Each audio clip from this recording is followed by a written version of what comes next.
Le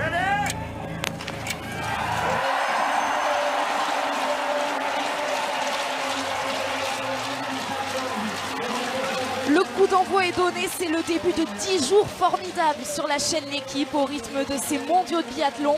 Première des 12 courses qui vont nous faire vibrer jusqu'au 17 mars. Le relais mixte et la France idéalement placée avec ce dossard 1 d'Anaïs Chevalier mais qui n'est pas en tête. Elle s'est pas mise en tête Anaïs effectivement, alors on le voit tout de suite des conditions difficiles pour commencer ces mondiaux. Hier quand on allait skier il faisait grand beau, c'était magnifique, tout était facile.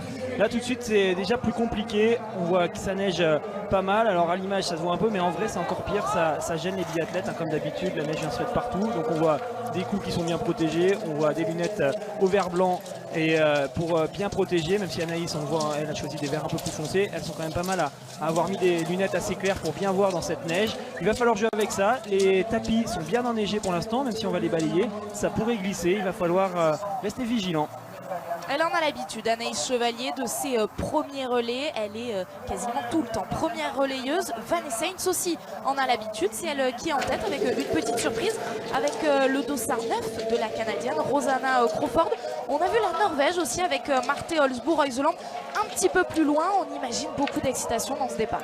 Ouais, clairement là c'est parti doucement justement. Elles ont évité de partir à fond dans tous les sens et on voit que c'est assez calme par rapport à ce qu'on pourrait justement attendre si je suis pas du monde, avec beaucoup d'excitation dans les tribunes, beaucoup de monde de partout. Et bien là sur la piste vous le voyez c'est très lent, ça s'empile derrière, donc celles qui sont dans les dernières viennent rattraper celles qui sont devant et on est obligé d'arrêter son effort pour après repartir au moment où on arrive au sommet de la montée. Mais on le voit, là le rythme est quand même largement acceptable pour toutes ces filles, personne n'a décidé de partir à fond. C'est vrai qu'il y a de l'enjeu quand même tout de suite dès qu'il y a cette médaille, ce titre à aller chercher, c'est différent, on sait qu'on court pour la nation et on n'a pas le droit de faire d'erreur. Donc là on voit qu'elles sont toutes vraiment concentrées, quelques combinaisons ont changé, c'est le cas d'Italie qui d'habitude est en vert, là elles sont en bleu les italiennes. Alors justement, le calme de ce premier tour va peut-être nous permettre de passer en revue toutes ces équipes. On a parlé évidemment de l'équipe de France, de cette équipe d'Allemagne, donc avec Laura Dahlmeier remplacée par Denise Herrmann. Et donc cette équipe de Norvège, Alexis, où le choix tactique peut être surprenant. En tout cas, on va le commenter. Johannes Bø ne terminera pas. Johannes Bø est troisième relayeur. C'est Christiansen qui terminera le travail. Ils ont décidé d'exploiter, je pense, les capacités de chacun. Johannes est très en forme, il peut faire la différence dans un troisième relais, il peut propulser son équipe et derrière plus personne les reverra. Mais il peut aussi rattraper si les filles se sont loupées, derrière il sera en mesure de reprendre du temps, ça c'est intéressant, c'est pour ça qu'ils ont choisi de le mettre dans cette position. Et puis Christiansen, on connaît ses talents de sprinter, c'est vraiment un athlète qui est capable de finir très fort dans une dernière ligne droite. Et ça pourrait jouer, pourquoi pas, si on arrive tout à l'heure au sprint en fin de course. Lisa Vitozzi est là pour l'Italie. Ensuite, il y aura donc Dorothea Virer, Lucas Sofer, Dominique Windisch. C'était la même composition qui était allée chercher le bronze à Pyeongchang. Et puis évidemment, comment ne pas parler de cette équipe de Suède qui joue à domicile, là aussi avec ses meilleurs éléments. On voit la Norvégienne et la Suédoise justement qui sont ensemble en train de se battre pour la place. C'est vrai que c'est un peu étrange ce qu'est en train de faire Holzboe actuellement. Elle est quand même assez loin dans ce peloton. Elle est obligée de doubler sur les côtés, de marcher sur certains skis pour faire sa place. Et encore une fois, on le sent, c'est parti doucement. Les conditions, ils sont pour beaucoup. C'est une neige qui est assez difficile à skier. Mais ça y est, Lisa Vitozzi décide d'accélérer un peu. Et allez, la course va peut-être partir. Il faut faire attention pour les favorites, pour l'équipe de France, pour Anaïs. Bien rester dans les skis de l'italienne. Ne pas perdre quelques secondes tout de suite. Car Vitozzi va tirer très vite sur le pas de tir comme d'habitude. Et elle a choisi le bon moment là. Déjà ce peloton en tête qui est en train de s'étirer. Avec Anaïs Chevalier, toujours bien placée aux avant-postes, mais effectivement, avec un tir très rapide, Lisa Vitozzi pourrait creuser un petit écart. Anaïs, prudente, bien en chausse, elle est en train de se faire doubler par la Norvégienne qui se replace. Ça va lui permettre tout de suite, au moment où on va remonter, de reprendre quelques secondes. Elle est toujours particulière cette arrivée ici à Östersund. On rentre une première fois dans le stade, ensuite on remonte, puis on redescend enfin vraiment en direction du pas de tir. Justement, on a beaucoup parlé de la piste, de ses conditions. Un mot sur le pas de tir, Alexis, que les athlètes d'habitude en plus voient de nuit. Ah, c'est un pas de tir effectivement qu'on n'a pas l'habitude de voir avec la lumière du jour à cette heure-ci. D'habitude on vient au mois de novembre, il fait déjà nuit depuis longtemps.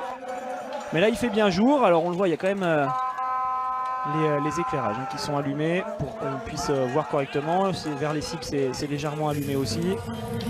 Mais surtout, ce qu'il faut prendre en compte sur ce pas de tir, c'est l'humidité qui remonte du lac. On a des tapis qui glissent pas mal quand on est surtout sur les positions debout. Il faut faire aussi attention sur ces tirs couchés, avoir les coudes qui restent bien stables, éviter qu'ils s'écartent. Et puis surtout, il y a du vent. Il y a toujours du vent qui est en train de tourner. Alors, il n'est jamais très très fort. Il peut y avoir des rafales parfois, mais globalement, c'est un vent qui est plutôt moyen, on va dire. Mais il tourne dans tous les sens. Et il est toujours en train de s'agiter un coup à droite, un coup à gauche. Et là, c'est le cas depuis tout à l'heure. Des fois, il était à gauche. Maintenant, il est à droite. On va voir comment il sera au moment où elles vont tirer. Ça peut piéger tout de suite sur le tir couché. Et on voit que déjà, Anaïs a un peu de mal, là, j'ai l'impression, dans ce premier tour, à tenir le rythme de Vitozzi. On va voir si elle est capable de revenir dans les skis avant l'entrée du pas de tir, mais il me semble qu'il y a déjà quelques secondes de perdu pour la Française. Elle passe juste devant nous, Anaïs Chevalier. Effectivement, Lisa Vitozzi qui a creusé un petit peu l'écart. Marthe Holzbourg-Heuseland a réussi à rester dans ses skis. Elle a fait l'effort. La Norvégienne qui n'était pas idéalement partie. Vanessa Hintze est aussi là, l'Américaine, la Suédoise. Et donc juste après, Anaïs Chevalier va pouvoir aller s'installer. Vous la voyez à l'image. Alors Anaïs va perdre du temps car elle doit aller jusqu'à la cible numéro 1 pour s'installer. Cible qui correspond à son numéro de dossard. Les autres seront déjà en train de tirer leur première balle au moment où elle sera encore en train de mettre le brassard et la bretelle de sa carabine.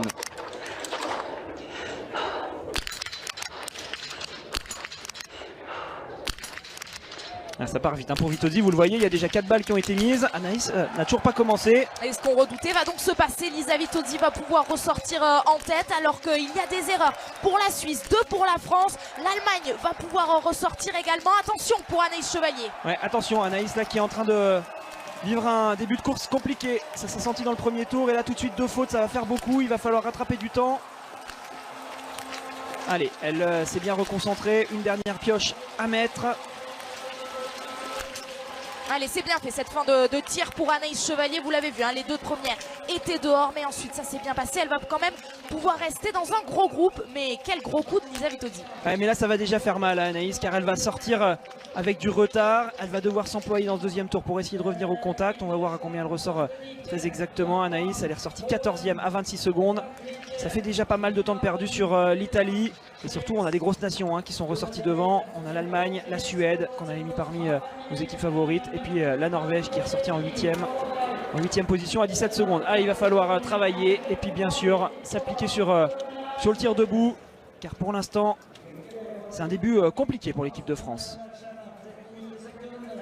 Le classement justement dont vous parlez Alexis, avec la sortie d'Anaïs Chevalier donc en 14e position sur la deuxième partie de ce tableau.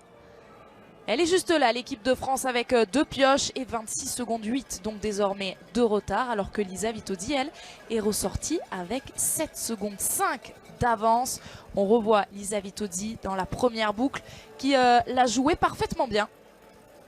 Elle a bien joué, elle a l'air d'être en forme, l'italienne. Alors pour elle, il y aura un double objectif pendant ces championnats du monde. Bien sûr, il y aura l'objectif d'aller chercher les titres et les médailles, mais il y a aussi la course pour le classement général de la Coupe du Monde en biathlon.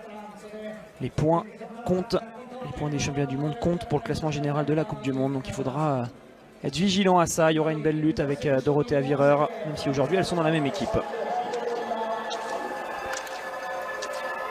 On la retrouve sur la piste, Lisa Vitozzi qui va garder ce petit matelas d'avance. Alors on va surveiller les intermédiaires évidemment, alors qu'elle est ressortie avec plus de 7 secondes d'avance du pas de tir. Ah, c'est des conditions qui sont assez lentes, on le voit. Une fille qui se déplace pas très rapidement, c'est une neige qui glisse moyennement. On se retrouve dans la forêt avec peu de monde, il y a surtout les entraîneurs qui sont ici. Dès qu'on revient en direction du stade, il y a beaucoup plus de public. Derrière, l'Allemagne est là, on a la Suède, on a l'Ukraine, on a également la Norvège, les Slovaques. On voit les Polonaises, les Américaines qui arrivent derrière. Et Anaïs qui est en train de rentrer, elle a l'air mieux là dans ce tour. Anaïs, j'ai l'impression, elle a peut-être subi le début de course des fois avec le stress, avec les émotions comme ça de participer au championnat du monde. On peut être un petit peu bloqué dans le premier tour et puis derrière au fur et à mesure de la course ça va mieux. J'espère que c'est ce qui est en train de se passer pour Anaïs car là j'ai l'impression qu'elle a repris du temps. Vitozzi qui elle a doublé son avance par rapport à Hintze. Et le passage d'Anaïs Chevalier dans quelques instants qui est juste là à l'intermédiaire. Alors non, elle n'a pas repris du temps, elle a perdu 4 secondes. Ça écrase pas mal le plan de face. Il va falloir se battre, s'arracher. Vous voyez, c'est ça qui est difficile hein, pour elle, c'est qu'elle est toute seule. Parmi les équipes favorites, c'est elle qui doit faire le travail. On a les Biélorusses, les Suisses qui s'accrochent derrière. Mais devant, c'est parti vite pour Vitozzi. Alors cette neige justement qui est lente pour l'instant, est-ce que vu les conditions, elle pourrait être amenée à réaccélérer en fin de course? Ah, ça va être compliqué hein, quand on est déjà un peu dans le dur dans le premier tour. En général, ça s'aggrave au fur et à mesure des kilomètres. Ça y est, Holzbourg-Reuseland qui est en train de passer. Elle est capable de reprendre du temps sur Vitozzi, mais pour l'instant l'Italienne fait un gros coup. Alors du côté de l'Italie, on a vraiment une équipe avec deux filles qui sont tout simplement les deux premières du classement général au niveau féminin. Donc c'est les deux meilleures du monde en ce moment pour leur sexe. Et puis pour les garçons, eh ben, il faudra voir ce que ça donne. On a bien sûr un Lucas Hofer qui est capable de faire de gros coups, qui est très en forme sur cette saison. Par contre pour Windisch, un coup ça passe, un coup ça casse. Donc il peut y avoir quand même des surprises en fin de course, c'est encore loin d'être gagné. Mais on va quand même faire attention si Vitozzi et Wierer prennent beaucoup d'avance. Derrière, l'Italie peut largement rester sur le podium. Il doit y avoir de l'envie pour cette équipe italienne qui n'a jamais été titrée sur des mondiaux en relais mixte. Est-ce que cette génération dorée et cette équipe vraiment de rêve, Vitozzi, Wierer, Hofer, Windisch, peut le faire aujourd'hui? En tout cas, c'est toujours aussi bien parti pour Lisa Vitozzi.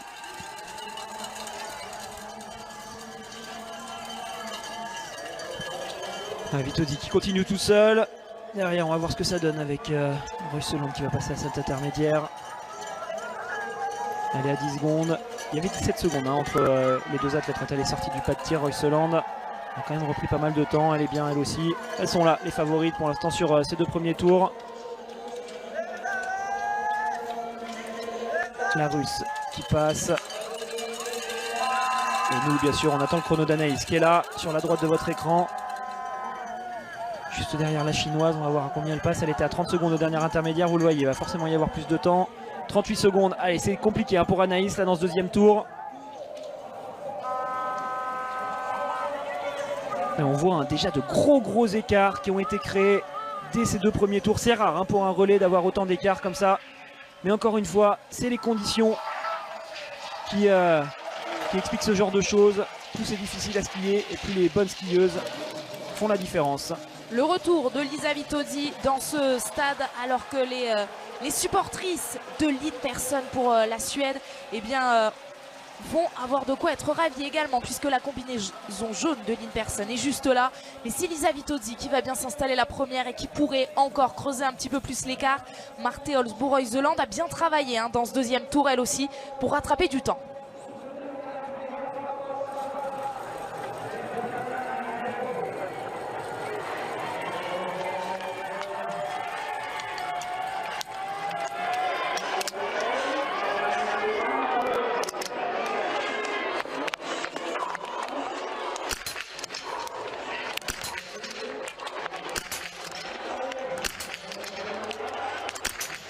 La démonstration pour l'Italienne aujourd'hui, Lisa Vitozzi, le 10 sur 10. Elle est au rendez-vous, parfaite pour l'instant sur cette première course. Et c'est inquiétant hein, pour les autres au niveau individuel.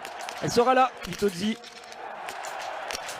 Allez, Reuseland qui est parti à la faute une fois. C'est pareil pour l'Allemagne, pour l'Ukraine et les Suédois.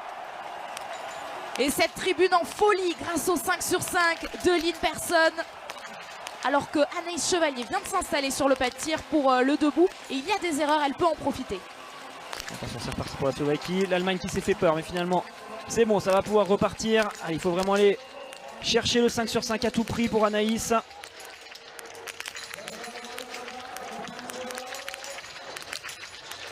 Malheureusement, il y aura encore une pioche à effectuer.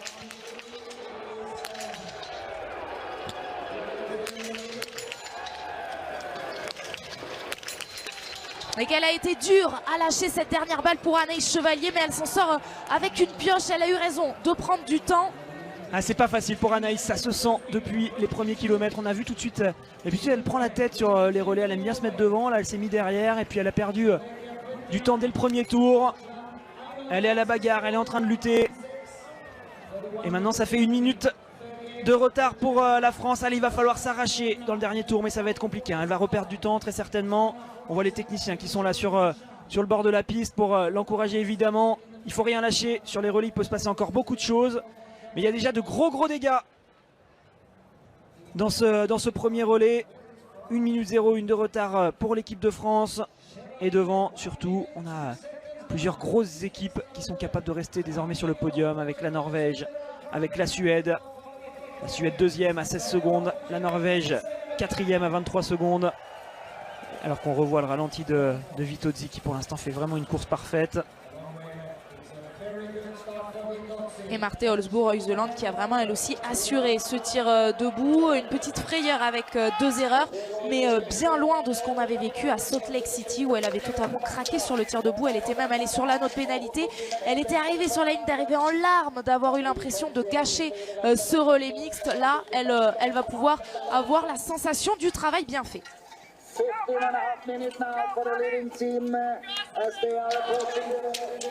Allez, c'est le dernier tour, tout le monde va skier à fond évidemment pour essayer de grappiller le plus de temps possible. On a la Norvège qui est partie devant la Suède, c'est logique. On va voir si Reuseland est capable de reprendre du temps à Vitozzi. Elle est ressortie, Reuseland à 23 secondes.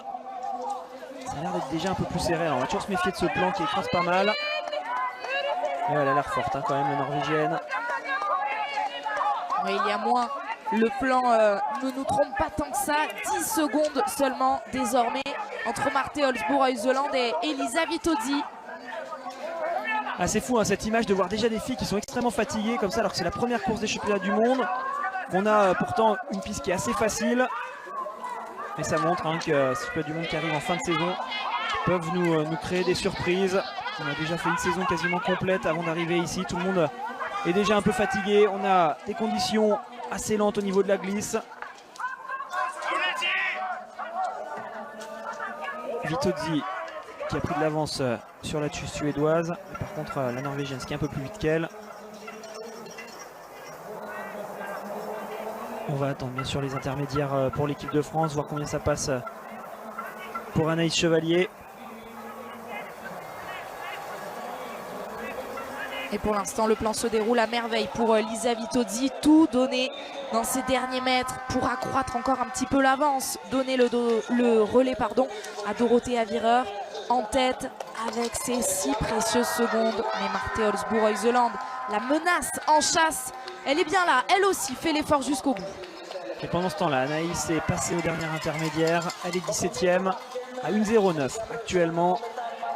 Elle perd un peu de temps. Hein. C'était à prévoir.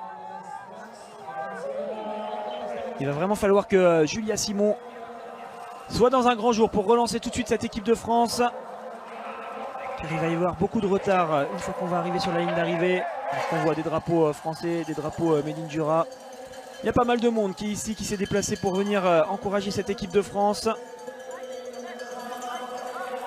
Allez, Lisa qui a toujours quelques secondes d'avance sur Reuseland, mais vous voyez ça ski fort hein, pour la Norvégienne qui est en train d'arriver en 1 temps derrière. Ce pas le plus puissant du ski de fond. Et elle réduit vraiment considérablement l'écart. Marte Olsboe-Reuseland, une poignée de secondes désormais entre l'Italie et la Norvège qui vont se donner le relais dans un mouchoir de poche. Elles sont prêtes, les deuxièmes relayeuses avec Dorothea Virer donc et Thierry Lekhoff pour la Norvège. Ça va être intéressant justement de voir l'état de forme entre Dorothea Virer et Thierry Lekhoff. Elles vont partir quasiment en même temps. Normalement, Thierry Lekhoff est légèrement plus rapide que l'italienne. On va voir si elle est capable de rentrer dès le premier tour.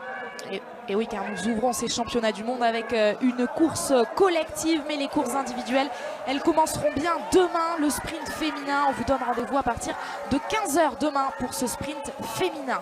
Mais en attendant, ce relais mixte avec Vitozzi qui va donc donner le relais en tête à Dorothea Virer. Elle a bien résisté sur la fin du parcours, c'était une partie qui correspondait plus à ses capacités physiques. Mais Reuseland a quand même repris du temps. Et Lekhoff va partir seulement à 4 secondes. Bravo à Lynn Persson qui a fait un excellent relais, qui vient lancer Öberg en 3e position. Elle a tout donné vraiment, Lynn Persson jusqu'au bout. Et cette tribune qui fait du bruit pour le départ d'Anna Öberg à 16 secondes de la tête. Et on va attendre désormais l'arrivée de l'équipe de France. Les Ukrainiennes qui viennent de partir devant les Slovaques. On a ensuite l'équipe d'Allemagne. Là aussi ça peut aller très vite avec Denise Herrmann qui vient remplacer Laura Dahlmeier. On vous l'a dit en début de course. Et oui, nous maintenant on va regarder le chrono et on va attendre l'équipe de France. Il va falloir attendre au moins 1 minute 15 je pense avant de voir passer l'équipe de France pour ce relais. Toutes les grosses nations sont là, avec également un invité surprise, Esodo Sarcez pour le Japon, qui a réalisé un très bon relais. Elle est en train d'arriver. Allez, les Tchèques qui partent juste derrière les Américaines, les Polonaises, les Suissesses. On a les Russes, les Biélorusses. Et là-bas au fond, ça y est, on voit la combinaison d'Anaïs arriver. Allez, Julia qui est déjà en position pour prendre ce relais. Mais il a été dur ce relais pour Anaïs Chevalier. On n'a pas trop d'explications. Mais la France va partir avec beaucoup de retard. 1 minute 18 de retard pour cette équipe de France à rattraper désormais pour croire à une première médaille dans ces championnats du monde.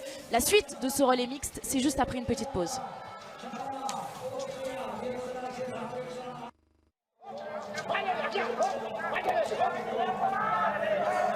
Elle s'était élancée avec 4 secondes d'avance. Dorothée Avireur sur Thierry Lecoff. Et bien cette avance est désormais rattrapée. L'Italie et la Norvège en tête de ce relais mixte. Alors que ce premier relais a été très compliqué pour l'équipe de France. On voit ces images d'Anaïs Chevalier vraiment épuisée à l'arrivée, Alexis.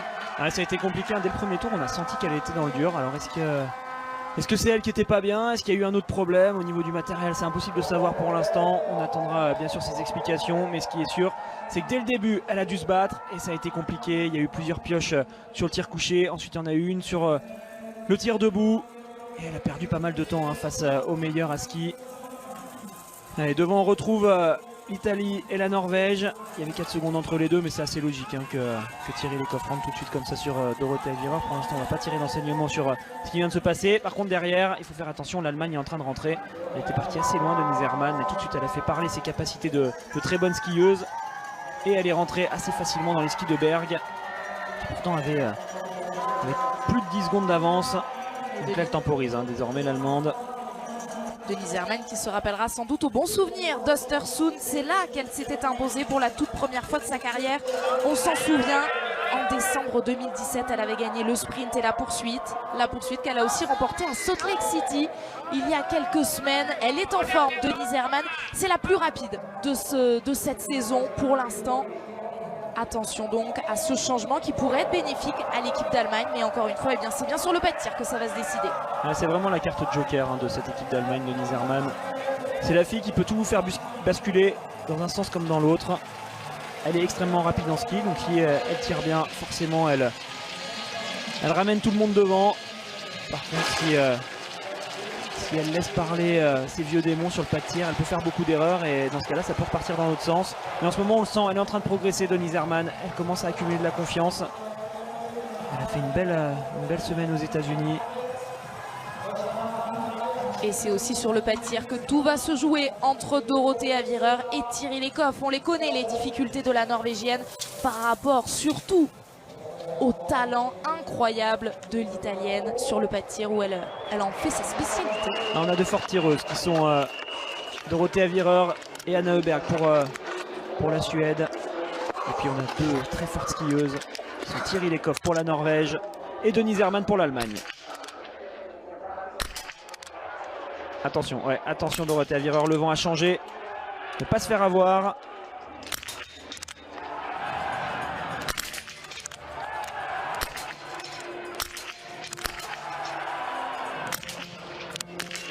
L'erreur de Thierry Lecoff qui nous aura fait mentir, qui a réalisé un début de tir parfait. Mais ça y est, elle commence à se compliquer la tâche. Par contre, attention à Denise Herrmann, je vous le disais, elle est en train de progresser en tir. Anna Öberg, qui elle aussi peut finir. Non, elle se loupe, c'est Denise Herrmann qui va terminer, qui va ressortir derrière Dorothée Avireur et derrière Lecoff. Et des conséquences, ça va être serré désormais. Anna Öberg va pouvoir ressortir avec elle désormais, avec l'Ukraine. Il y a une nouvelle erreur pour la Slovaquie. Mais un peloton, on va surveiller la sortie du pas de tir. Vous le voyez, Vireur, Herrmann et Koff très serré. Et Julia Simon qui est en train d'arriver sur ce pas de tir. On la voit là, qui fait quelques moulinets. Mais vous le voyez, il y a beaucoup de retard pour l'équipe de France. Ce sera quand même une tâche très compliquée. Même si bien sûr, en relais, en biathlon, tout peut toujours se passer. Allez, Julia, il va tout de suite falloir aller chercher un beau tir. Car ça repart déjà pour pas mal d'équipes.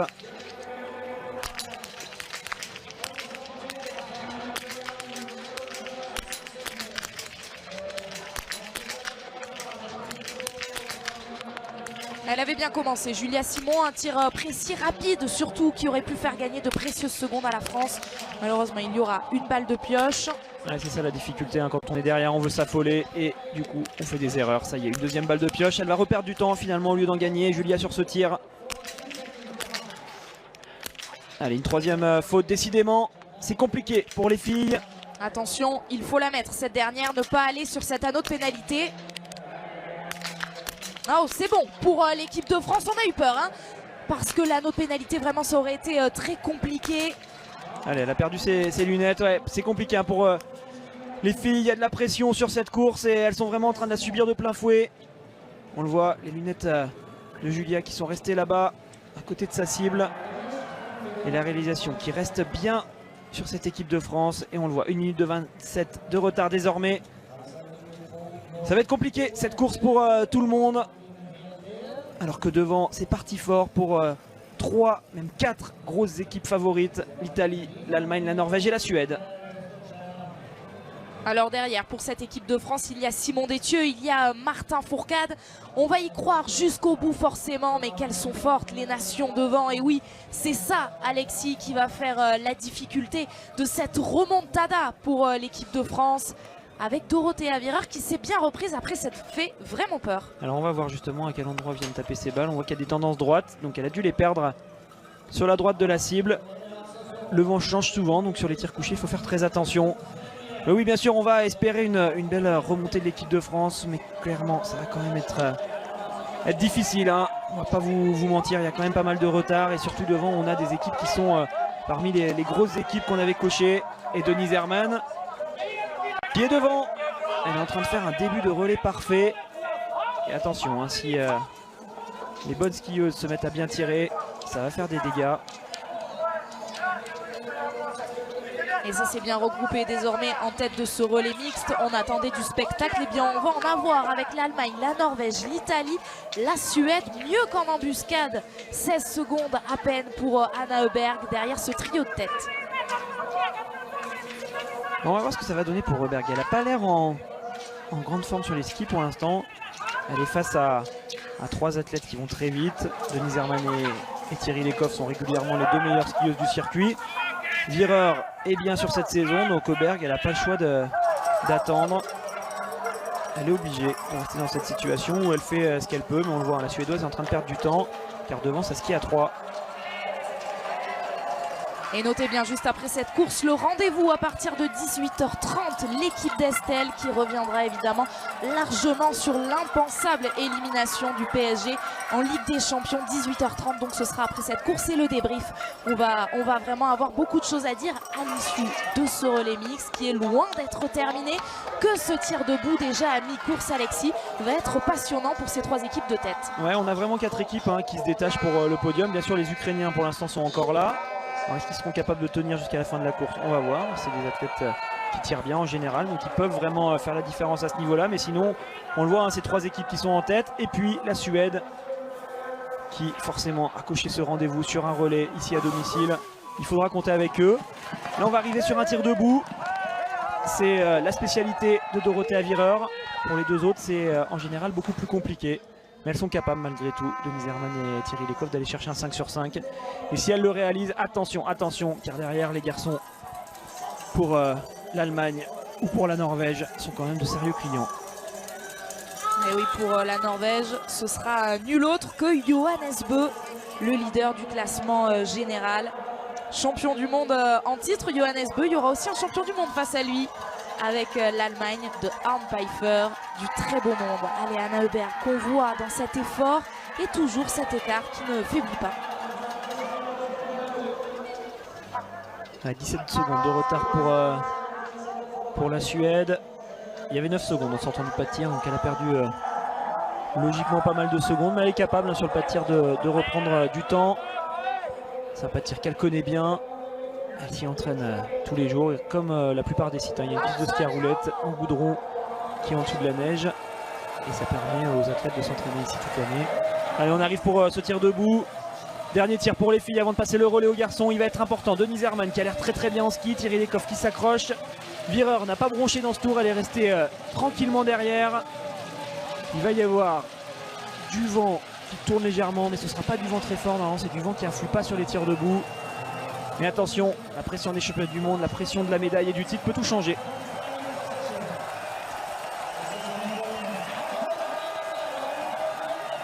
Et derrière, il y aura du bruit, forcément. Elle est en train de passer devant cette tribune.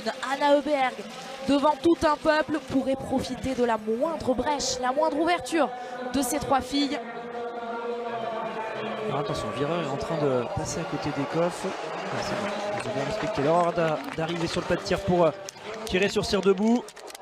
L'Allemagne à la 1, la Norvège à la 2, l'Italie à la 3.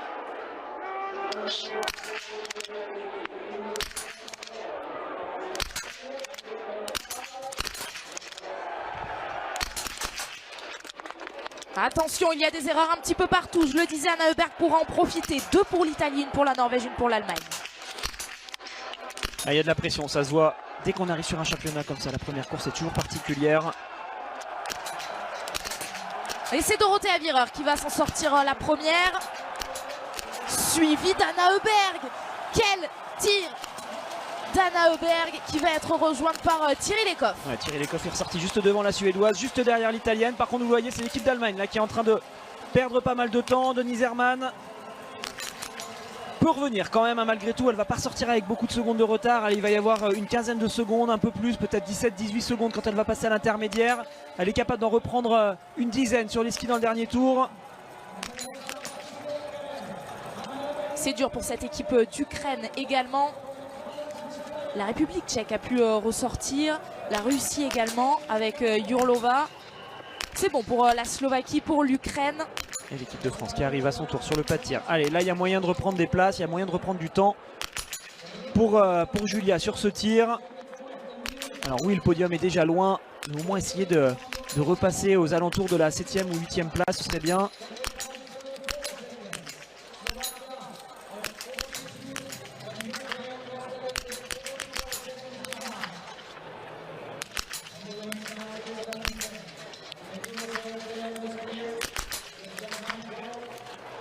Ça commence mal et ça termine mal pour Julia Simon qui laisse échapper ces 2 balles. 3 balles de pioche désormais pour blanchir la première et la dernière cible. La première, c'est fait. Elles n'y sont pas malheureusement les filles sur cette course pour l'équipe de France. Ça fera encore un petit peu plus de retard. Allez, c'est bon, cette cible est blanchie, il va falloir repartir. On va dire que ça va faire une course d'entraînement pour les 2 garçons qui le savent. Derrière, ça va quand même être très compliqué d'espérer quelque chose, d'espérer une médaille sur cette course. Donc on va penser avant tout à s'entraîner pour les courses individuelles. Martin va pouvoir se tester, Simon Détieux va pouvoir prendre la température de ce pas de tir. Ça reste quand même important et on va bien sûr décortiquer avec attention leur course. Et en tout cas, l'équipe de France ressort avec désormais 1 minute 36 de retard. Ça fait beaucoup. Alors qu'on revoit ces tirs qu'on annonçait décisifs, et bien tout de suite, il y a eu des erreurs, hein. Alors dû aux conditions, peut-être Alexis, mais forcément à la pression. Et justement, Anaïs Chevalier va pouvoir nous parler de cette ambiance si particulière. Elle est avec Tanguy Kerouas. Anaïs, expliquez-nous qu'est-ce qui s'est passé sur ce premier relais, comment vous analysez? C'est parti vraiment très vite. Je pensais pas que ça allait partir si vite, je pensais que ça allait quand même gérer. Je me suis retrouvée un peu prise... pas à mon propre jeu, mais voilà, j'ai dû m'accrocher dans le premier tour et voilà, donc le premier tour, ça, ouais, et puis je suis arrivée au tir, j'avais les doigts gelés, pas très pratique quand on doit tirer, donc voilà, mes tirs sont pas des très beaux tirs, c'est un peu du sauf qui peut et sur les skis, j'ai skié tout seul, j'arrivais vraiment pas. C'est une piste qui est hyper compliquée, il faut travailler tout le temps, on est tout le temps en prise. Finalement, il y a très peu de descentes qui permettent de récupérer. Et j'étais toute seule tout le long et j'ai vraiment eu du mal. C'est un très mauvais relais. Je suis verte de l'avoir fait aujourd'hui sur des championnats du monde. Voilà, c'est pas super bilan pour moi. Première course des championnats du monde, est-ce qu'il y a une pression aussi supplémentaire quand on prend le départ? On sait qu'il y a Simon Détieux et Martin Fourcade derrière qui sont en forme et du coup est-ce que ça peut aussi expliquer, mettre un regain de pression? Je ne l'ai pas du tout ressenti, en tout cas la pression que j'avais c'était pas une pression négative, j'avais vraiment envie de bien faire. Je sais qu'on a une très belle équipe, j'avais vraiment envie de lancer le relais sur des bonnes bases et voilà, la course, elle s'est vraiment pas passée comme... Je dis pas que je prévois ce qui se passe, mais voilà, j'essaie d'anticiper un peu ce qui peut se passer. Je m'attendais pas trop à ce genre de course et je me suis fait avoir, voilà, comme une débutante. Voilà, je suis... Oui, ben là, j'ai pas vu la course de Julia, j'étais en train de me réchauffer, je sais pas ce que ça donne, mais ouais, en tout cas, je suis pas très contente d'avoir lancé le relais comme ça. Mais... Merci Anaïs. Et les drapeaux qui sont dans les tribunes ici à Östersund, les drapeaux tricolores ne doivent pas être ravis non plus forcément de ce début de relais mixte de l'équipe de France, mais du spectacle, il y en a. On débriefera évidemment beaucoup cette course et Denise Herrmann qui a rattrapé son retard. Ouais, Denise Herrmann est rentrée devant, ça va fort par contre, elles sont en forme, elles se sentent bien. Et Denise Herrmann, je dis, elle était capable de reprendre au moins 10 secondes, bah, c'est clair, elle a pris 18 secondes et elle est même encore capable de faire la différence. Elle est incroyable cette Allemande, c'est vraiment cette carte joker qui fait souvent la différence quand elle est bien. Et du coup, bah, ils vont partir à 3. Un Allemand, un Norvégien, un Italien. Et on va vraiment avoir des gros noms là, qui vont s'élancer ensemble avec Hofer, avec Johannes Bö. Et puis pour l'Allemagne, on va avoir Arndt Pfeiffer. Ils ont tous des caractéristiques différentes, mais on va avoir un beau match. Alors que c'est inquiétant ce que dit Anaïs, elle a eu l'impression que ça partait vite dans le premier tour. Sur les images, on avait plutôt l'impression du contraire. Et finalement, on se rend compte qu'elle a un temps de ski assez loin des autres athlètes. Elle est peut-être pas très en forme, Anaïs. Il faudra voir sur le sprint comment elle sera. Denise Herrmann qui va passer le relais en tête. Ah oui, elle est bien en forme, elle, Denise Herrmann. Elle s'est même offert le petit luxe de grappiller quelques secondes pour lancer Arndt Pfeiffer dans les meilleures dispositions. Et derrière, oui, Lukas Hofer, Johannes Bö. Quel niveau sur ce début de relais mixte en tête, alors qu'Anna Öberg arrive sous les acclamations de son public. La Suède qui va voir s'élancer désormais Jesper Nelin.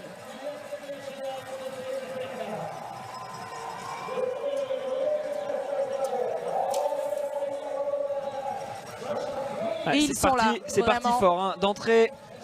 Là il va y avoir du spectacle. Alors on va faire le tour du propriétaire. On a un Pfeiffer, lui c'est la force tranquille de cette équipe d'Allemagne. C'est un athlète qui a énormément d'expérience mais qui est toujours présent sur les grands rendez-vous, sur les championnats.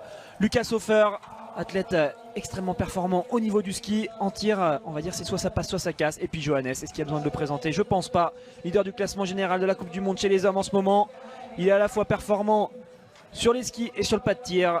On va voir si l'Italien et l'Allemand sont capables de rivaliser. Alors est-ce que justement en plus la tâche de Johannes Bö en troisième relayeur est de vraiment accroître encore un petit peu plus cette avance, parce qu'en quatrième relayeur, eh bien, le choix est osé. C'est un athlète qui a moins d'expérience avec Christiansen pour la Norvège. Ah oui, il y a deux options pour Johannes quand on le place en troisième position. C'est soit l'équipe de Norvège arrive avec du retard et dans ce cas-là son but c'est de revenir sur la tête de la course ou revenir sur le podium. Et par contre quand il part déjà en tête comme ça, clairement le but pour Johannes c'est de distancer ses concurrents. Alors on revoit les passages de relais. Est-ce que ça s'est bien touché? Ouais, entre l'Allemagne. Pour l'Allemagne impeccable. Entre les deux Allemands c'était nickel. Et pour l'instant j'ai l'impression que Johannes il temporise. Il pourrait certainement aller plus vite dans ce premier tour. Alors il faut faire attention à Lukas Hofer qui lui aussi est redoutable dans un premier tour. Donc on va rester pour l'instant tous ensemble. Alors que Simon Détieux à son tour s'élance en 15e position à 1 minute 56. Simon Détieux, le dénominateur commun des deux victoires en relais mix depuis le début de la saison pour cette équipe de France. La mission est grande pour lui aujourd'hui. On le retrouve juste après la pause.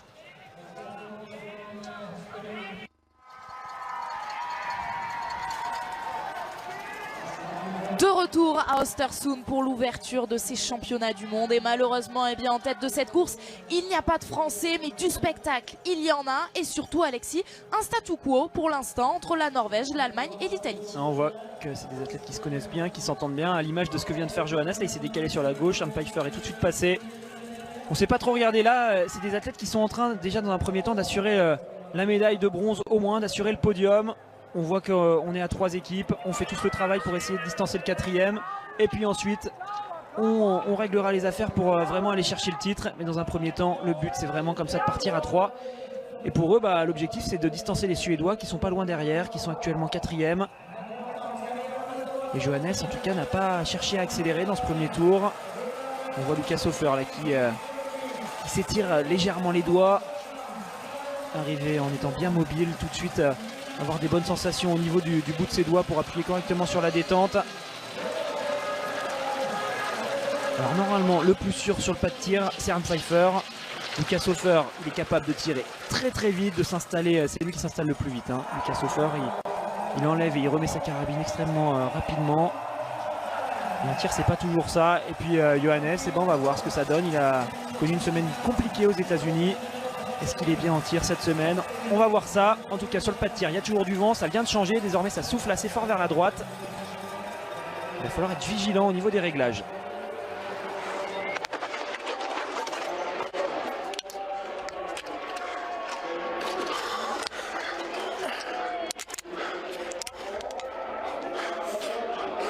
Kessler qui a cliqué pas mal vers la gauche.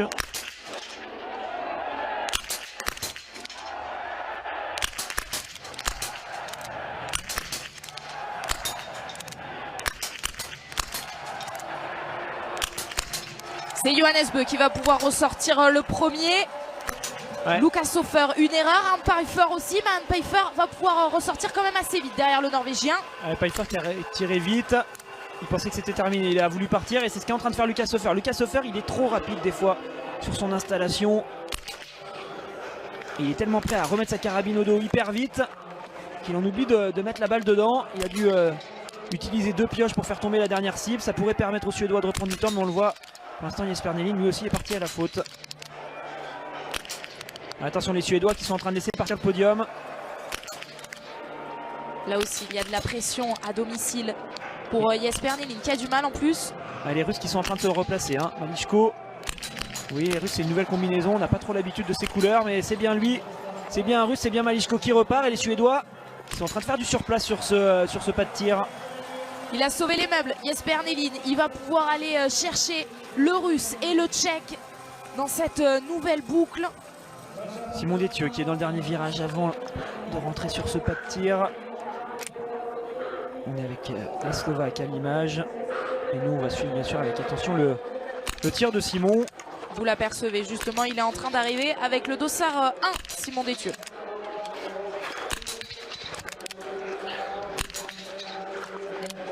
Et pour Simon l'objectif c'est avant tout de prendre des points de repère qui lui serviront pour les courses individuelles. On le sait, pour cette course ça va être quand même beaucoup trop compliqué de remonter sur le podium. Mais par contre il y a quand même des choses à aller chercher.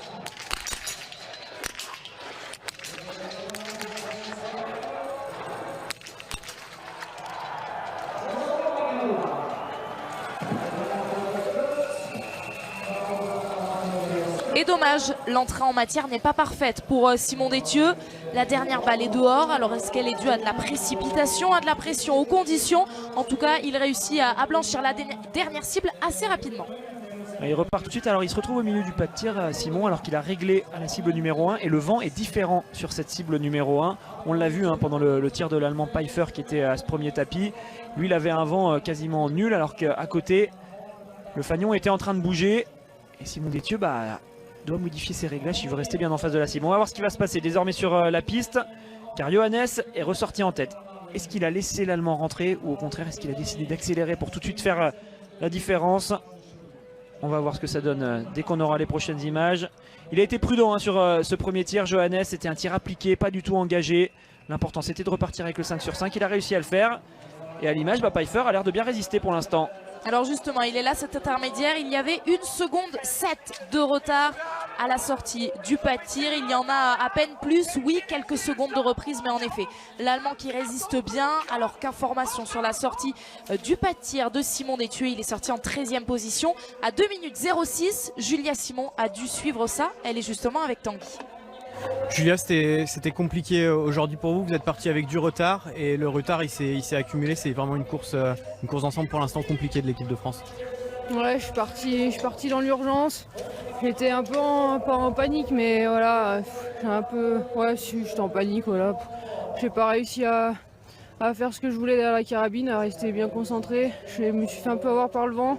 Je suis arrivé au coucher, le vent était correct. Je me suis dit que j'allais surveiller et contre-viser s'il fallait. Et au bout d'un moment, quand j'ai vu que ça rentrait pas, j'ai cliqué, mais j'aurais peut-être dû le faire tout de suite. Et ça fait ça fait mal. Voilà. Je sais pas comment dire, là, je suis vraiment, ça fait vraiment mal. Des courses qui tiennent à cœur et voilà. Vous parlez de panique, expliquez-nous, qu'est-ce que c'est cette panique? C'est la pression d'un premier championnat du monde? Ouais, je pense un peu la pression, un peu l'envie de bien faire. Je pense que c'est tous une course qui nous tient vraiment à cœur et voilà, partir loin comme ça, j'ai peut-être pas trop imaginé dans ma tête. Il faut se faire tous les scénarios et ouais, j'ai un petit peu paniqué. Et derrière ça, j'ai pas réussi à me mettre dans mon schéma habituel et ça fait vraiment une course vraiment pas bonne. Merci Julia, les championnats sont encore longs. Les mots réconfortants de Tanguy Queiroz pour Julia Simon. Et oui, la lucidité de Julia, la gorge serrée, elle pourrait être dure à digérer cette course, Alexis. Après, c'est particulier pour elle, hein, quand on part loin comme ça, que c'est les premiers championnats du monde, la première course. Il y a quand même pas mal de choses à analyser à froid. Donc il va falloir reprendre du recul, hein, pour Julia. C'est vrai qu'elle est vraiment partie dans une situation qui était particulière, hein. Comme elle le dit, elle a imaginé plein de scénarios et je pense que la plupart des scénarios c'était qu'elle partait dans les premières et elle avait dû se préparer à justement résister à la pression en étant devant, alors que là quand on part derrière comme ça, et ben on est dans la précipitation, on essaye toujours de revenir et finalement elle n'a pas réussi à le faire, mais c'est aussi ça, hein, c'est l'apprentissage et bien sûr qu'on va pas lui en tenir rigueur. C'est pour Anaïs, hein, surtout que ça a été compliqué. Ça commence mal derrière, c'est vrai que c'est quand même assez dur de rentrer, on le dit souvent, dans les relais, il faut rester aux avant-postes le plus longtemps possible et tenir pour essayer de rester sur ce podium. Et on va avoir le temps longuement de débriefer ce relais mixte. Notez aussi le rendez-vous ce soir, 21h15, la saga biathlon spécial championnat du monde. On reviendra dans les grandes largeurs sur cette journée de championnat du monde. Ce sera juste avant évidemment l'équipe du soir, votre rendez-vous à partir de 22h50. Mais en attendant, eh bien c'est bien Johannes qui arrive le premier sur le pas de tir. Alors Anne Pfeiffer résistait bien tout à l'heure, mais cette fois l'écart est fait. Ouais, il a skié à son rythme, Johannes, et en ce moment c'est lui le meilleur en ski, donc tout naturellement il a repris de l'avance et vous le voyez sur cette cible numéro 1, il n'y a pas du tout de vent. Il devrait pouvoir se faire plaisir sur ce tir debout, sur cet exercice qu'il maîtrise bien en général.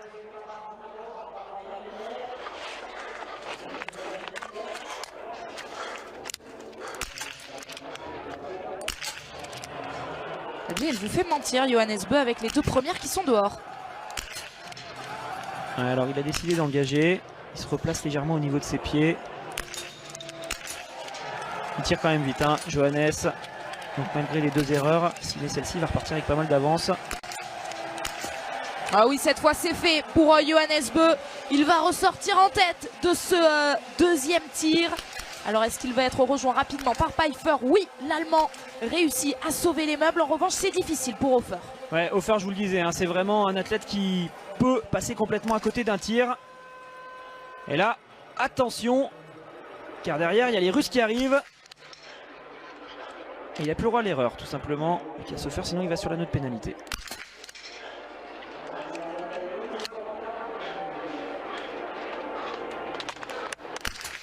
Quelle gestion de Lucas Hofer quand même pour mettre ses 3 dernières balles. J'aurais pas aimé être à sa place. Ah, il a été fort, mettre comme ça 3 balles de pioche dans un bon rythme en plus. Et Maliszko, il est en forme depuis les championnats d'Europe. Malheureusement, celle-ci sera dehors. Ça va pas lui permettre de reprendre de temps sur l'Italie.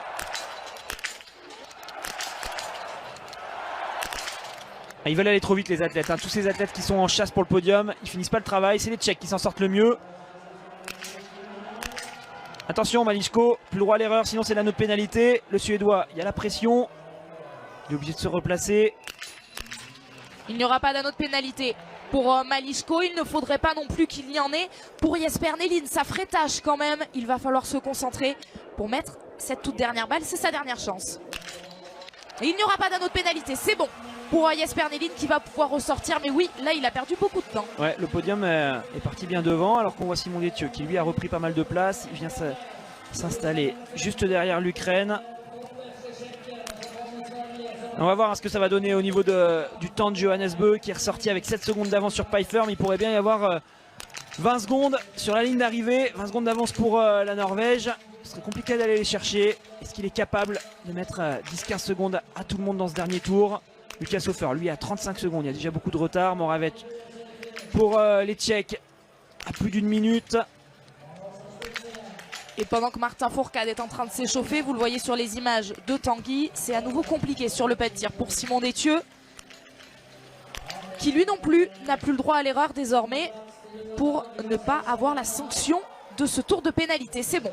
Allez, on va dire pas de regret pour l'équipe de France car tout le monde passe quand même globalement un moment assez difficile sur ce pas de tir. C'était la première course, ça va réveiller tout le monde. On va voir comment Martin décide de gérer sa course. Est-ce qu'il va la faire vraiment à fond pour se mettre justement dans le dur et se préparer pour les courses individuelles? Est-ce qu'il va plutôt faire une course de préparation? Ça on verra à la fin. Mais en tout cas, pour l'instant, pour les 3 premiers de l'équipe de France, ça a été assez compliqué. Et il est toujours là, Pfeiffer, hein, il a l'air de bien tenir. Alors, je pense qu'il aura quand même quelques secondes de plus, mais c'est pas non plus l'écart que je pensais voir sur cette image. Il reste aux alentours des 12 secondes, alors qu'il est ressorti avec 7 secondes. Il tient bien l'Allemand. Ça veut dire que Johannes n'est peut-être pas si fort que ça, finalement, sur ce début de mondiaux. Alors, on va quand même se méfier, hein. La piste est encore longue, il faut aller jusqu'à la ligne d'arrivée, ça peut encore s'agrandir au niveau des écarts. Lui, il était ressorti à 35 secondes. Lucas Hofer, j'ai l'impression que désormais il sera plus loin.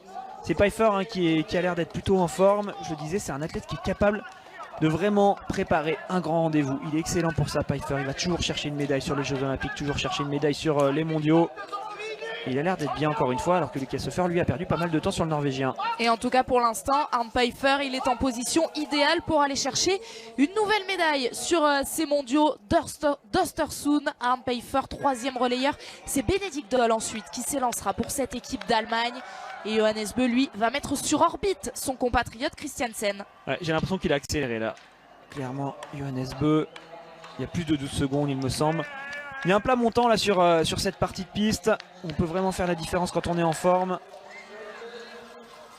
Comme je le disais, hein, c'est encore long, hein, quand on arrive au sommet de la grande montée. Derrière, il faut aller jusqu'à cette ligne d'arrivée. Il y a plusieurs plats montants où il faut être capable d'être assez puissant, de garder du rythme. Et c'est là que Johannes peut vraiment faire de gros écarts.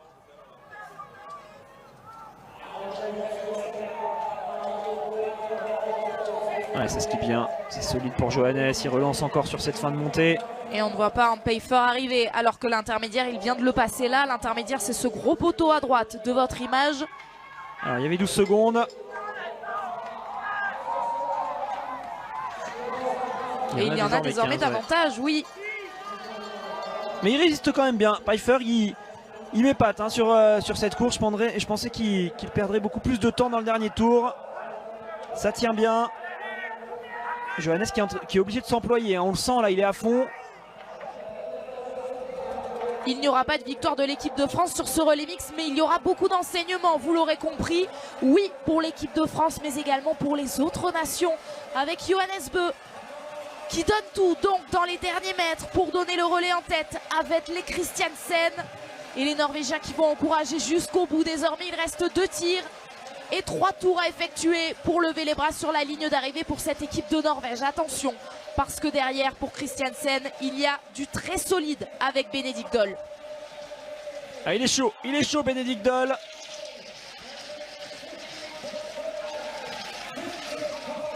Allez Benedikt Doll qui s'élance à son tour avec son style tellement particulier. On a déjà l'impression qu'il est à fond alors qu'il vient juste de partir. Mais comme je le dis à chaque fois, c'est l'un des meilleurs skieurs de la Coupe du Monde. Il peut faire la différence, Benedikt Doll, sur un relais. Mais lui aussi, un peu à l'image de Lucas Hofer, il peut passer à côté d'un tir.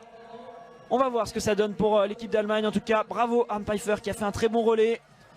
Lucas Hofer qui, lui, va venir passer ce relais en 3e position à Windisch. Là aussi, ça peut très bien se passer comme faire plusieurs tours de pénalité. C'est un athlète qui est largement capable de faire partie des 10 meilleurs mondiaux. Mais on le voit souvent sur le pas de tir, il a du mal. Alors qu'on vient de voir Martin Fourcade arriver en courant avec ses skis dans l'air de départ, dans l'air de relais. Il est en train de faire des moulinets. Et on va regarder avec impatience ce que ça va donner pour Martin. Et oui, car il n'y a plus rien à jouer pour l'équipe de France désormais dans ce relais mixte.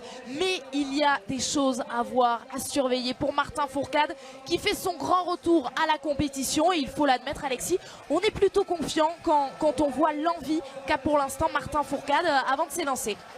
On voit qu'il a envie. On sait qu'il est normalement plutôt en forme.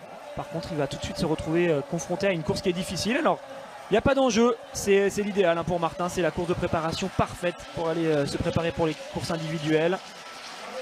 Et on va voir s'il est capable de reprendre du temps sur le dernier tir. Il y avait 2 minutes 24 de retard pour l'équipe de France. On va voir ce que ça donne au niveau du passage de relais. Simon n'est toujours pas là. C'est Samuelsson qu'on a vu à l'image pour la Suède prendre le relais donc en 6e position avec 1 minute 41 de retard. Là aussi il y aura des regrets pour cette équipe de Suède et c'est Johannes Bö. On revoit bien le ralenti. Ils se sont bien touchés. Oui, pas de doute là-dessus. Christiansen peut partir à l'assaut de cette victoire inaugurale dans les championnats du monde en toute sérénité. Il va pouvoir gérer son effort dans le premier tour. Ça c'est toujours un luxe. Quand on s'élance comme ça, là, de pouvoir gérer, c'est bien. Ça permet d'arriver avec un peu plus de lucidité sur le premier tir couché. Et alors que Martin Fourcade, lui, eh bien, il a bien pris le relais en 10e position avec 2 minutes 30 désormais de retard pour cette équipe de France. Le relais qui a donc été pris. Et Tanguy, vous au bord de la piste, qui avait une information à nous donner.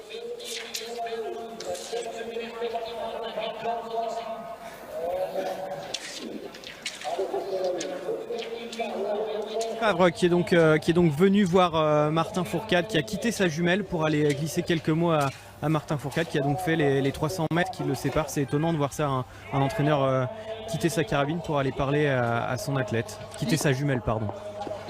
Oui, la carabine elle est sur le dos de la tête évidemment, l'image est rare, vous avez raison de le souligner. Tanguy, qu'est-ce que ça montre aussi ça, Alexis? Il est certainement venu lui donner des consignes particulières. Je le dis hein, pour Martin, on a clairement basculé dans une course de préparation. C'est plus une course à enjeu, c'est plus une course où il va aller chercher une médaille. On le sait, les Français sont trop loin, il n'y a pas besoin de vendre du rêve à tout le monde.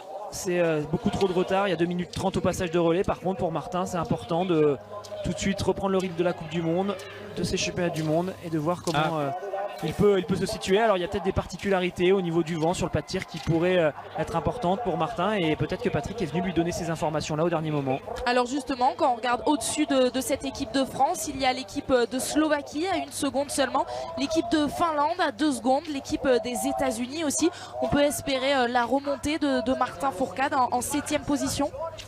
Oui, l'objectif c'est clairement de remonter aux alentours de la 7e position. Pourquoi pas la 6e si les Suédois craquent, mais on voit que le trou a été fait en tout cas après cette 6e place qu'occupe actuellement la Suède. Mais le but c'est vraiment que Martin puisse tout simplement reprendre du temps sur tout le monde, c'est ça qui serait bien. Il est parti à 2 minutes 30, s'il pouvait arriver avec moins de retard, ça nous permettrait d'avoir pas mal d'espoir pour la suite de ces mondiaux. Alors que les Suédois sont en train de s'accrocher aux Tchèques et aux Russes. Mais des conditions difficiles, et bien comme d'habitude on a beaucoup d'écart entre tous ces relayeurs. On va voir ce que ça donne pour Samuelsson qui a déjà l'air dans le dur là dès ce premier tour. Attention, ça peut être inquiétant pour les Suédois. Ouais, il n'arrive pas à tenir Loginov. C'est pas bon signe là pour Samuelsson. Alors il a fait le forcing pour revenir dans un premier temps. J'ai l'impression qu'il est déjà en train de le payer. Alors que vous le voyez sur ces belles images, ces plans aériens, la nuit est en train de tomber sur Östersund. Ça aussi, ça va être une particularité de ces courses qui sont programmées un petit peu tard. D'ailleurs, ne vous inquiétez pas, hein, l'équipe d'Estelle, ce sera juste après cette course à partir de 18h30. Estelle Denis et tous ses chroniqueurs, Christiansen en attendant, est idéalement parti. Et pour l'instant, justement, quel est l'objectif? Ne pas s'inquiéter. Bénédicte Doll n'est pas si loin, il n'a pas de matelas d'avance. Ouais, et puis normalement, Bénédicte Doll est plus rapide à ski, donc il va falloir accepter que l'Allemand puisse reprendre du temps, qu'il revienne au contact. Par contre, sur le pas de tir, normalement, Christiansen, il est capable de gérer, de faire de 5 sur 5, de repartir avec un 10 sur 10 et d'aller gagner cette course. Par contre, si Bénédicte Doll est dans un grand jour au niveau du tir, peut-être que le Norvégien ne sera pas capable de résister. Mais pour l'instant, il a encore une dizaine de secondes d'avance, il me semble. Ouais, il a 10 secondes actuellement, le Norvégien d'avance sur l'Allemand. Il a pu gérer ce premier tour. Mais attention, quand on arrive comme ça, qu'on va chercher un titre ou une médaille, c'est toujours différent. Le vent sur la cible numéro 1 est toujours différent des autres cibles. Il n'y en a presque pas. Par contre, pour l'Allemand qui sera sur la cible numéro 2, ça soufflera légèrement vers la gauche.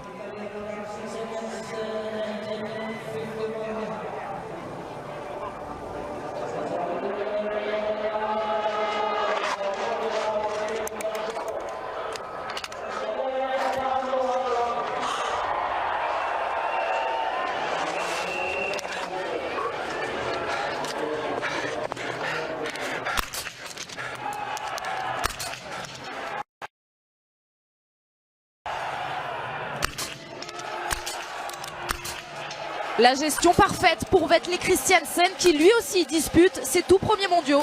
Ouais, il a été bien, mais attention, si Benedikt Doll fait 5 sur 5, c'est loin d'être terminé. Bravo Benedikt Doll, on va avoir un beau spectacle sur ce dernier tir. Rien n'est joué, il est capable de rentrer l'Allemand Aski. On pourrait avoir un duel sur ce dernier tir, vous le voyez, il y a très peu d'écart. Il y avait 10 secondes avant de rentrer sur le pas de tir, on va voir. Allez, il va y avoir 8-9 secondes de retard pour Benedikt Doll. 10 secondes, non 9 secondes, 5. Allez, Benedikt Doll, comme je dis, il bouge beaucoup la tête, mais je vous garantis qu'il n'est pas encore à fond et qu'il est capable de rentrer sur Christiansen. Le match Norvège-Allemagne qui pourrait être arbitré par cet homme, Dominique Windisch, mais il y a déjà du retard. Les conditions qui se compliquent sur ce pas de tir, il a décidé de cliquer, Dominique Windisch. Il y a du vent qui s'ouvre vers la gauche. Et il a du mal depuis le début de la saison en tir, Windisch. Attention de ne pas faire perdre cette médaille de bronze à l'Italie. Car les Russes, les Suédois et les Tchèques arrivent désormais sur le pas de tir. Et ça va lui mettre la pression, il va les entendre s'installer. Loginov, Samuelsson et Michal Krachmar.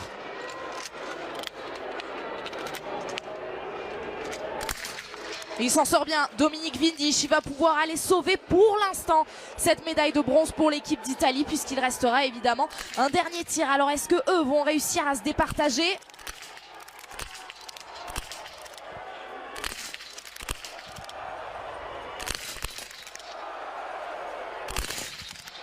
Alors qu'on va voir Martin rentrer sur le pas de tir dans quelques instants et l'Italie qui finalement va avoir de la marge en vue du dernier tir. Et Martin qui va rentrer, il est parti à fond. Martin, il a repris 8 secondes à tout le monde sur la piste.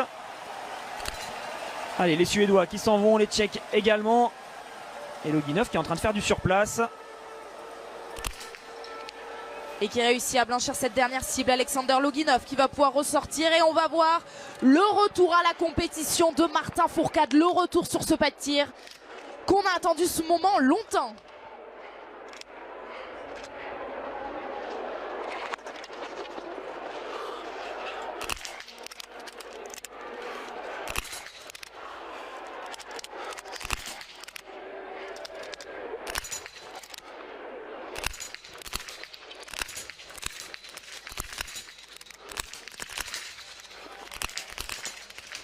Décidément, c'est compliqué pour toute cette équipe de France sur le pas de tir. Martin qui a du mal.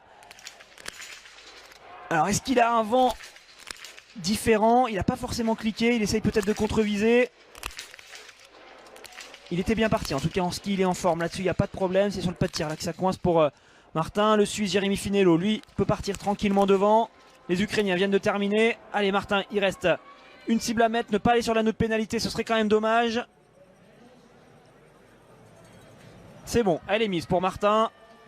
Il va pouvoir ressortir de ce pas de tir, essayer de re-rentrer sur les Suisses, pourquoi pas. Mais il y a désormais pas mal de retard pour Martin. Alors que devant, l'écart est en train de se resserrer. Il y avait 9 secondes, il y en a désormais 7. Et Martin Fourcade qui est ressorti en 12e position de ce pas de tir à 3 minutes 02. Et le compteur des pioches qui augmente forcément pour cette équipe de France. 15 pioches aujourd'hui et il reste encore un tir. Ouais, 15 pioches pour l'équipe de France, clairement c'est pas du tout au niveau pour aller espérer quelque chose sur des championnats du monde.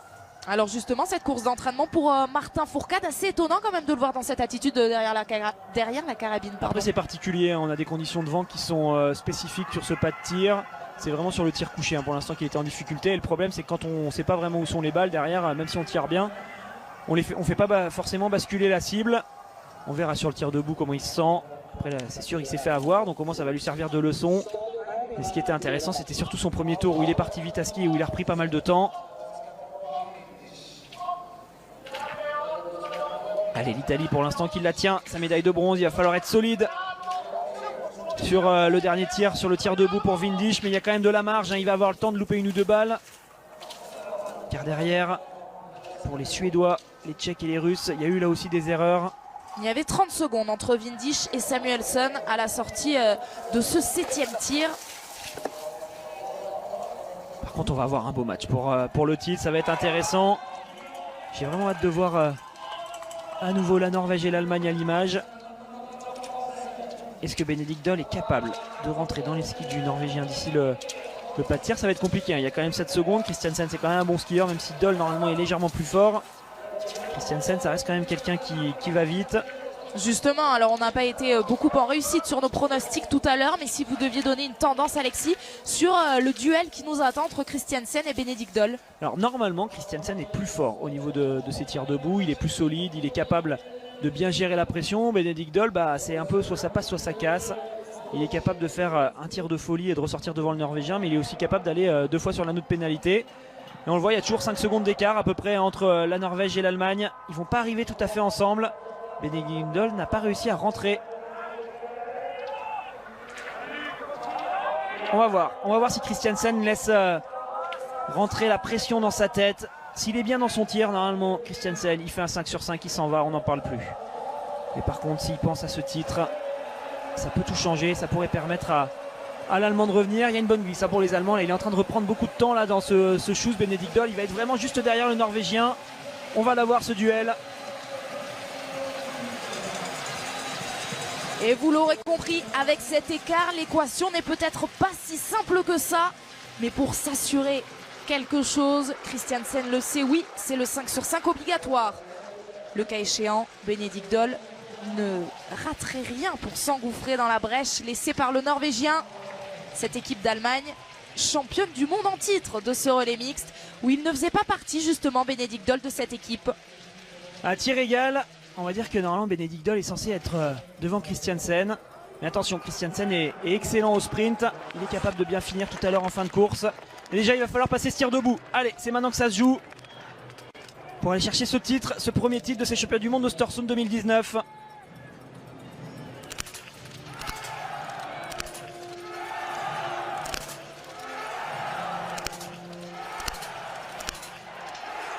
Avantage Norvège, clair et net, alors que Benedikt Doll vient de faire une nouvelle erreur sur le pas de tir. Le titre, cette année, il est pour cette équipe de Norvège. Ouais, il va quand même falloir finir. On va voir ce que ça donne pour Benedikt Doll. Allez, s'il se dépêche, il peut encore espérer quelque chose, mais on est face à Christiansen qui va aller très vite. Ouais, c'est dommage. Avec une pioche, ça aurait pu passer. Là, je pense qu'il y aura un peu trop de retard désormais. Mais c'est pour ça qu'il a été posé en dernier relayeur, Christiansen, car il est capable de faire de magnifiques tirs debout. Et il vient de nous le prouver. Alors que Benedikt Doll va ressortir avec 20 secondes d'avance, 18 secondes, ouais, ça fait beaucoup quand même. Même s'il est plus fort que le Norvégien, ça me paraît compliqué. Et désormais, on en parle depuis le début de ce 4e relais de Dominique Windisch, assurer cette médaille de bronze. Car derrière, vous entendez le bruit que fait la tribune. La Suède de Sebastian Samuelsson est juste là. Ouh là là, il y a beaucoup de pression. Il tremble dans tous les sens. Regardez la carabine de l'Italien. Regardez son bras gauche qui est en bas de l'écran. Allez, il s'en tire pas mal. Il y a 2 pioches seulement à effectuer. Il faut surtout pas en louper une car le Suédois est déjà là. Attention, c'est là que ça va se compliquer. Plus le droit à l'erreur désormais pour l'Italien.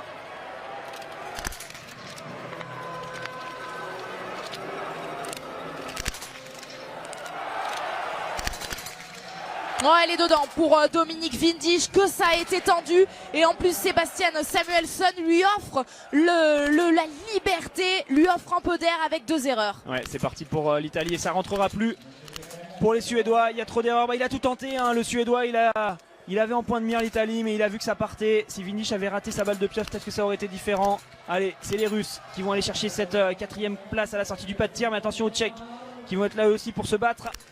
Et malheureusement, les Suédois, eux, sont partis à la faute. Allez, il est capable quand même, Samuelsson, de rentrer sur le Russe et le Tchèque. Mais par contre, pour le podium, ça me semble désormais bien réglé cette histoire. Alors que juste derrière ce groupe, eh bien, il y a Martin Fourcade, vous le reconnaissez. Il est en train d'arriver pour son tir debout. On va le suivre évidemment, alors que Sebastian Samuelsson passe donc à la sortie de ce pas de tir en 6e position à 1 minute 57. Vous l'avez sous les yeux. Ah, il skie très très vite, Martin. C'est mal passé sur son tir couché, mais clairement au niveau de ses temps de ski, c'est assez agréable de voir ça. Là, il est en train d'enchaîner sur la cible numéro 11, Martin. Et on ça l'a juste commence en face bien. de nous. Allez, un beau 5 sur 5, et puis s'en va. Bravo Martin qui va reprendre du temps et des places dans ce dernier tour. On va voir ce que ça va donner au niveau des temps de ski. On analysera ça en plus en détail, mais il a l'air d'être quand même très bien. Il s'est fait avoir sur son tir couché. Mais pour moi, pas d'inquiétude, c'est vraiment du haut vent et à des réglages spécifiques. Le reste, ça a l'air d'être tout bon pour Martin. Et Martin Fourcade qui permet donc à la France de retrouver le top 10 en ressortant en 8e position. à 2 minutes 45. Devant lui, il y a l'Ukraine de Pidrouchny qui est ressortie, elle, à 2 minutes 41. Donc Pidrouchny, peut-être que Martin Fourcade peut aller le chercher. Là aussi, il y aurait de la satisfaction. En attendant, on retrouve évidemment la tête de cette course avec Christiansen qui tient toujours la distance devant Bénédicte Doll. Ouais, qui fait même mieux que tenir la distance. Il a repris de l'avance tout simplement, Christiansen. Il avait 18 secondes quand il est sorti du pas de tir d'avance et désormais il y en a 22. Il a bien géré Christiansen, c'est ça aussi hein, le fait de partir en tête. Il a pu gérer son premier tour, il est parti moins vite que les autres, il s'est laissé rattraper très légèrement par l'Allemagne et puis il est capable d'accélérer dans ce dernier tour tout en puissance. C'est bien ce qu'est en train de faire Christiansen, belle gestion de course.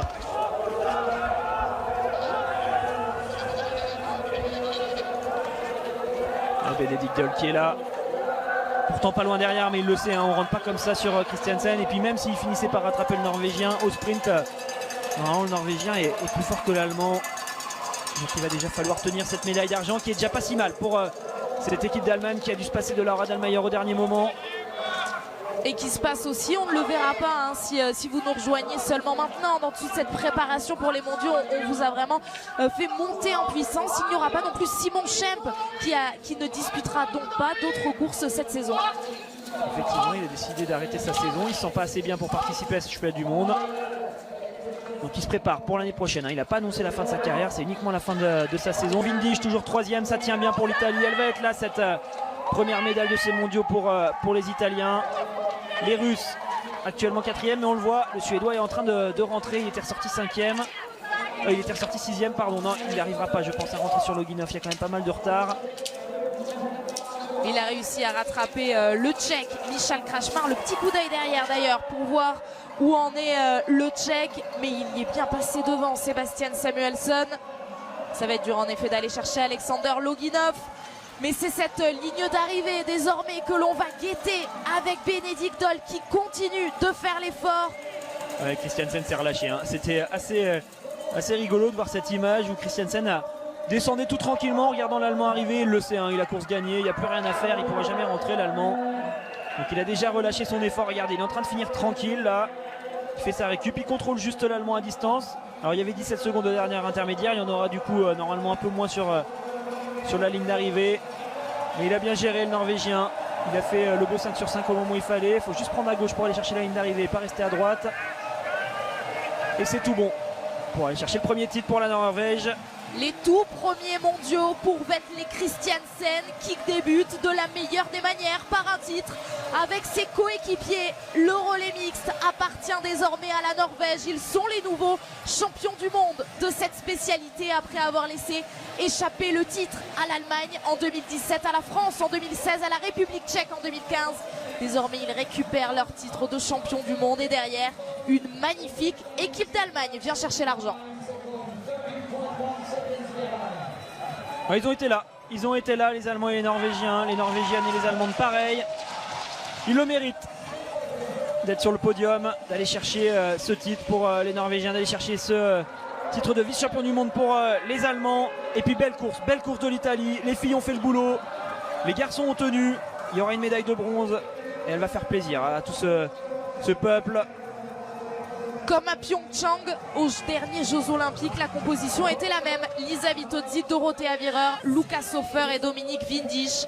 Eh bien, on prend les mêmes et on recommence. Et sur les championnats du monde, ils sont désormais 3e. Le bronze à nouveau pour cette équipe d'Italie avec Windisch qui là aussi va être enlacé par ses coéquipiers comme le sont à l'image les Allemands et les Norvégiens. C'est un très beau podium que nous allons vivre, même si nous regrettons forcément l'absence de cette équipe de France. On attend désormais l'arrivée de Martin Fourcade.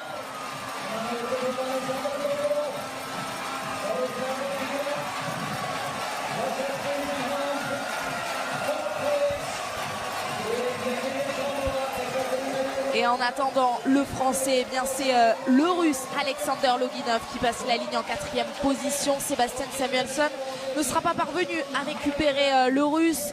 Il y aura de la déception pour cette équipe de Suède qui a fait 10 pioches, mais par exemple eh bien l'équipe d'Italie en a fait 14. Mais elle a été idéalement placée, cette équipe italienne, avec Vitozzi et Virer qui ont tout de suite permis aux garçons d'être aux avant-postes.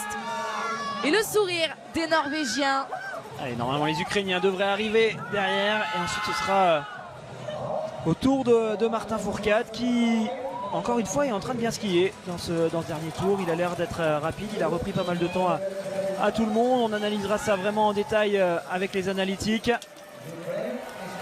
Ils sont là, les Ukrainiens, et Martin qui lui est en train de terminer son schuss. On le voit là-bas sur la gauche de l'image. Alors on va voir ce que ça donne au niveau des écarts.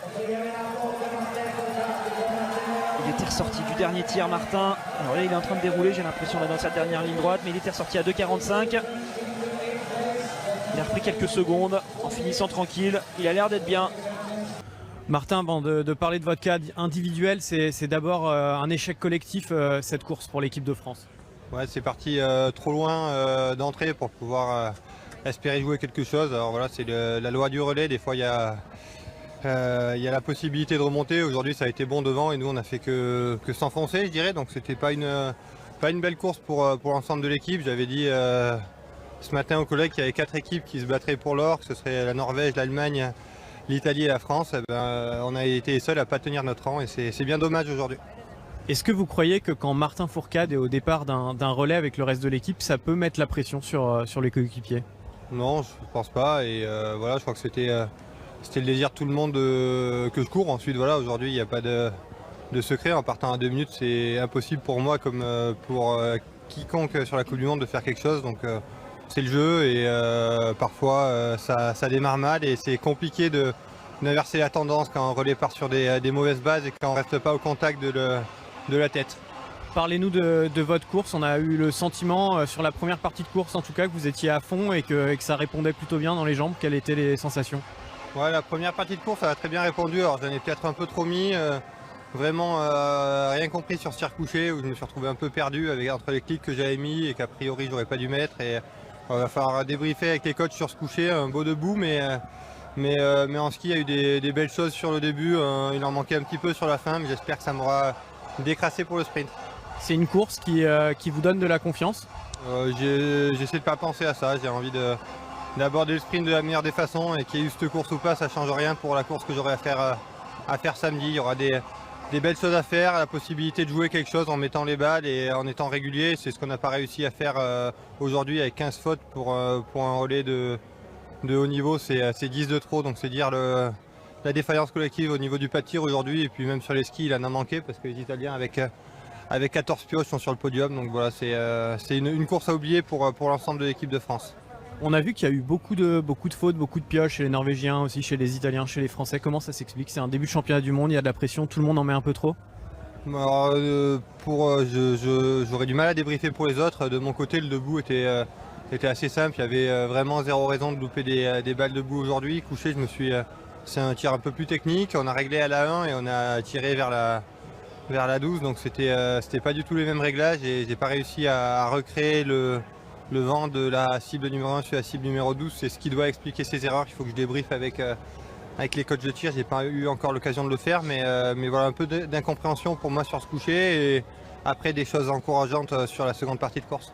Vous n'avez pas encore débriefé le tir. En revanche, vous avez débriefé avec Vincent Vitos, je vous ai vu là de loin. Qu'est-ce qu'on se dit entre un entraîneur de physique et un athlète juste après une course? On nous espionne. Non, voilà, c'était lui faire un retour sur les sensations. C'est vrai que ça fait un mois que j'ai pas couru, donc on avait envie d'échanger là-dessus. Il a vu que j'avais réussi à bien entamer cette course et que j'avais du jus sur la première partie de course. Et ensuite, voilà, il m'a demandé sur la fin comment j'avais ressenti la chose, si ça avait été un peu plus dur. Voilà, ça sera à moi de travailler de manière un peu plus linéaire sur le sprint pour pouvoir réussir justement à tenir la distance. Merci Martin.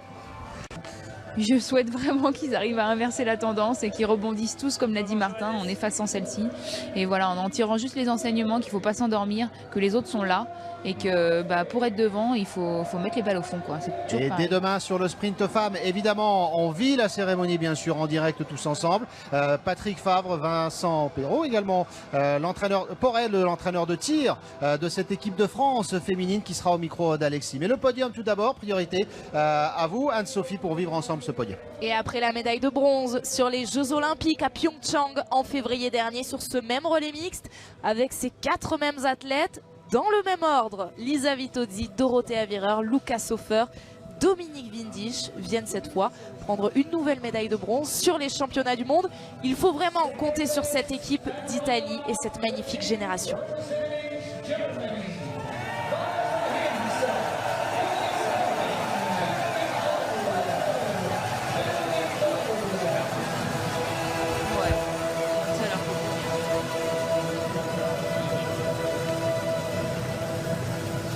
À Pyeongchang, cette équipe d'Allemagne, elle n'était même pas sur le podium, mais en revanche c'est la championne du monde en titre de ce relais mixte avec Vanessa Hintz. Elle était déjà là il y a 2 ans. Laura Dahlmeier, elle a été remplacée par Denise Herrmann. Ann Pfeiffer était bien là et Simon Schempp lui a été remplacé par Bénédicte Doll. Et cette fois-ci, ils viennent chercher l'argent, mais ils s'en contenteront à mon avis après une si belle course des Allemands aujourd'hui.